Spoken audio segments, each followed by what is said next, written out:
السلام علیکم، میں ہوں رضی طاہر۔ اس ولاگ میں ہم بات کریں گے اس تاریخی معاہدے کی جو ہونے جا رہا ہے ایران اور روس کے درمیان، جس کے لیے ایرانی صدر روس پہنچ چکے ہیں۔ سیز فائر کے اعلان کے بعد اب تک 113 فلسطینیوں کو شہید کر دیا گیا ہے۔ اس کے ساتھ بات کریں گے نیتن یاہو کی حکومت جو ہے خطرے میں پڑ گئی ہے، اور نیتن یاہو کی حکومت کا مستقبل کیا ہوگا اس پر بھی روشنی ڈالتے ہیں۔ سب سے پہلے بات کرتے ہیں غزہ کی۔ سول ڈیفنس کے مطابق کم از کم 113 فلسطینی شہید ہو گئے ہیں، جن میں 28 بچے اور 31 خواتین شامل ہیں۔ اسرائیلی حملوں میں یہ شہید ہوئے ہیں۔ یہ ایک جنگ بندی کے معاہدے کا جب اعلان ہوا ہے اس کے بعد سے لے کر اب تک ہوئے ہیں، اور اتوار کو جنگ بندی نافذ ہو جائے گی، جس کے لیے اسرائیل کی کابینہ کا اہم اجلاس جو ہے وہ بھی ہونے جا رہا ہے، اور اس میں غزہ جنگ بندی معاہدے کے حوالے سے ایک اور منظوری لی جائے گی۔ دوسری جانب اسرائیل کے انتہائی دائیں بازو والے، بلکہ دائیں بازو نہ کہیں، انتہا پسند اور دہشت گرد حکومت کے دو وزراء نے وزیر اعظم نیتن یاہو کی حکومت سے استعفیٰ دینے کی دھمکی دی ہے اگر غزہ جنگ بندی معاہدے کی منظوری دی گئی۔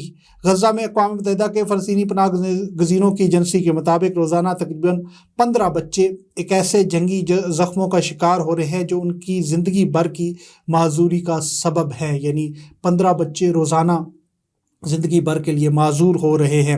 اسرائیل کی غزہ میں جنگ سے جو 7 اکتوبر 2023 میں شروع ہوئی ہے نسل کشی کی ایک مہم، اس میں کم و بیش 46,778 فلسطینی شہید ہو چکے ہیں، اور 1,10,453 فلسطینی جو ہے وہ زخمی ہو چکے ہیں۔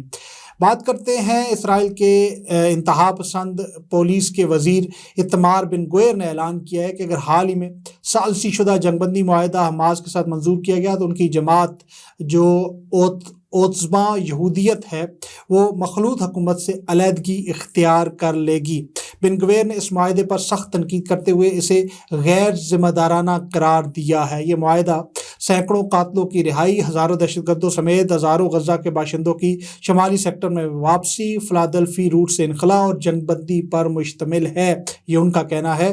بن گویر کے مطابق یہ معاہدہ ریاست کے لیے حاصل کی گئی تمام کامیابیوں کو ختم کر دیتا ہے اور تمام یرغمالیوں کی رہائی کو یقینی نہیں بناتا۔ اپنے پارٹی کے موقف کو اجاگر کرتے ہوئے بن گویر نے یہ کہا کہ نیتن یاہو کی ان کی قیادت جو نیتن یاہو کو نہیں ہٹائے گی اور نہ ہی بائیں بازو اور اس کی حکومت مخالف مقاصد کے ساتھ تعاون کرے گی، تاہم ایسی کسی حکومت کا بھی حصہ نہیں رہیں گے۔ انہوں نے کہا کہ ایک ایسے معاہدے کی منظوری اس حکومت نے دی ہے جو حماس کو ایک بڑی کامیابی فراہم کرتا ہے اور 7 اکتوبر جیسے ایک اور سانے کا خطرہ بھی پیدا کرتا ہے، یعنی ان کو اندازہ ہے، پتہ ہے کہ ہم ناکام ہوئے ہیں، اور اس ناکامی کا وہ ڈھونگ بھی پیٹ رہے ہیں، سر بھی اپنا پیٹ رہے ہیں کہ اس ناکامی پہ بری طرح جس کا وہ شکار ہوئے، حماس کو ختم کرنے چلے تھے وہ تو نہیں ختم ہوئی۔ اب بات کر لیتے ہیں کچھ روس اور ایران کے حوالے سے جڑی بہت سی اہم خبریں ہیں۔ ایک چیز رہ گئی، اس کا ذکر میں کرتا چلوں کہ نیتن یاہو کی حکومت کو سہارا تھا جنگ کا، اب جنگ ختم ہو گئی ہے تو نیتن یاہو کی حکومت بھی خطرے میں پڑ گئی ہے۔ جس طرح اس کے ایک اتحادی اور جماعت چھوڑ کے جا رہی ہے، کیونکہ ایک مخلوط حکومت ہے تو اس کی ایک اور بھی اتحادی جماعت بھی اس کو چھوڑنے کے لیے پر تول رہی ہے۔ اس کے ساتھ اس کے جو ایک اور وزیر ہے سموٹرچ، وہ بھی استعفے کی دھمکی دے چکے ہیں، اور نیتن یاہو سے بھی استعفے کا مطالبہ زور پکڑ گیا ہے۔ تو اب بہت ہی کم عرصے میں آپ دیکھیں گے کہ نیتن یاہو کی حکومت ختم ہوتی دکھائی دے گی۔ اب بات کرتے ہیں ایران کے صدر مسعود پزشکیان تاریخی دورے پر روس پہنچ چکے ہیں۔ گزشتہ روز وہ روس پہنچے، اور یہ 2 ملکی دورے کا دوسرا مرحلہ ہے جس میں وہ تاجکستان بھی گئے تھے۔ تاجکستان جمعے کی صبح جب وہ پہنچے تو وہ تاجکستان کے دارالحکومت دوشنبے گئے، جہاں انہوں نے تاجک ہم منصب امام علی رحمان کے ساتھ 2 طرفہ، علاقائی اور مختلف شعبوں کے تعاون میں 23 معاہدوں پر دستخط کیے ہیں۔ پزشکیان نے کہا ہے کہ ان معاہدوں کے نفاذ میں باہمی روابط میں اضافہ ہوگا اور ہمارے مطلوبہ اہداف کے حصول کی جانب اہم پیش رفت دیکھنے کو ملے گی۔ انہوں نے کہا کہ ایران اور تاجکستان کے درمیان متعدد مشترکہ مفادات ہیں، اور یہ بات نوٹ کی گئی ہے کہ ہمارے ممالک کے درمیان $0.5 ارب کی تجارتی ہدف کو عبور کرنے کے لیے ضروری بنیاد فراہم کی جا سکتی ہے۔ دوسری جانب ماسکو کے دورے کی جو اہمیت ہے وہ بہت اہم ہے۔ مغربی میڈیا بھی اس پر بہت بات کر رہا ہے، اور ایرانی میڈیا بھی بہت بات کر رہا ہے، رشین میڈیا بھی بہت بات کر رہا ہے۔ یہ جو دو طرفہ تعاون کے فروغ کے امکانات، سرمایہ کاری، نقل و حرکت، لاجسٹک اور ثقافت کے علاوہ علاقائی اور بین الاقوامی امور، اور اس کے ساتھ ایک جامع اسٹریٹجک معاہدہ ہے شراکت داری کا۔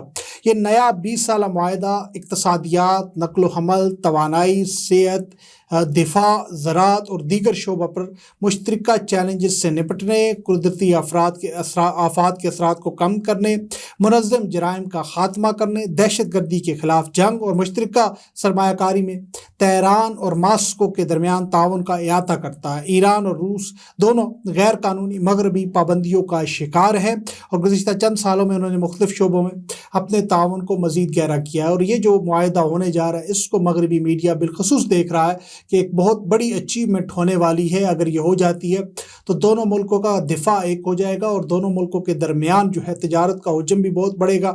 چین، ایران، روس مل کر ایک دوسرے کو مضبوط کریں گے، اور اس میں افغانستان بھی اب شامل ہو چکا ہے۔ یہ سارے 4 ملک جو ہے وہ خطے کا ایک نیا اہم بلاک بننے جا رہے ہیں، جو ظاہر سی بات ہے امریکی مفادات کے برعکس ہی کام کریں گے، اس کے خلاف ہی کام کریں گے، اور خاص طور پر ڈی ڈالرائزیشن جو ہے اس کے اگینسٹ، اس کے ساتھ جو ہے اس کے لیے کام کریں گے کہ ڈالر کی جو حکمرانی ہے وہ ختم ہو۔ ڈالر کی حکمرانی ختم ہوگی تو امریکہ دنیا پر غیر قانونی پابندیاں نہیں لگا سکے گا، اس کی ہیجمونی جو ہے وہ خطرے میں پڑ جائے گی۔ تو یہ ایک بہت بڑا اور بہت اہم معاہدہ ہونے جا رہا ہے۔ آخر میں تھوڑی سی بات کر لیتے ہیں پارا چنار کے حوالے سے بھی، جہاں پہ آگ اور خون کی ہولی جو ہے وہ مسلسل کھیلی جا رہی ہے۔ حالات نہایت کشیدہ ہو چکے ہیں۔ 3 دن کی مہلت پارا چنار کے عمائدین نے دی ہے کہ جو آپ کا معاہدہ ہم نے 1 جنوری کو کیا ہے سنی شیعہ عمائدین کے درمیان، اس پر عمل درآمد ہونا چاہیے، نہیں ہوا تو ہم اپنی راہ لیں گے۔ پارا چنار میں بھی یہ صورتحال ہے، باقی پاکستان میں بھی حالات جو ہیں وہ معاشی طور پر بڑے دگرگوں ہیں، سیاسی طور پر بڑی بے چینی پائی جاتی ہے، عدم استحکام پایا جاتا ہے۔ بہرحال دعا کرتے ہیں کہ کچھ آپ کہہ لیں کہ سینس پریویل ہو اداروں کے اندر، ذاتی اناؤں سے نکل کر قوم کے مفاد میں فیصلے کریں۔ اب تک کے لیے اتنی اجازت دیجیے گا، اللہ نگہبان۔